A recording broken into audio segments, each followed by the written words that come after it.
আসসালামু আলাইকুম রহমতুল্লাহ। আরেকটি বড় ধরনের সংঘাতের দিকে যাচ্ছে পৃথিবী। এটা হচ্ছে আমাদের সাহসী ইয়েমেন।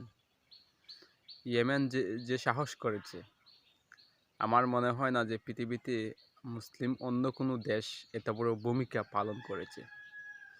তারা প্রথম থেকেই কিন্তু আমাদের ফিলিস্তিনিদের জন্য তারা সাহায্য করে আসতেছে।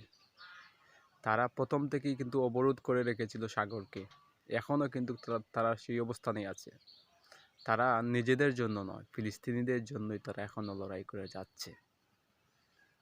বর্তমানে যে সমস্যা দেখা দিয়েছে, প্রায় 53 জন মানুষ মারা গিয়েছে, তারপরেও তারা পৃথিবীর সুপার পাওয়ারকেও তারা ছাড় দেয়নি। তাদেরকেও তারা হামলা করে বসেছে।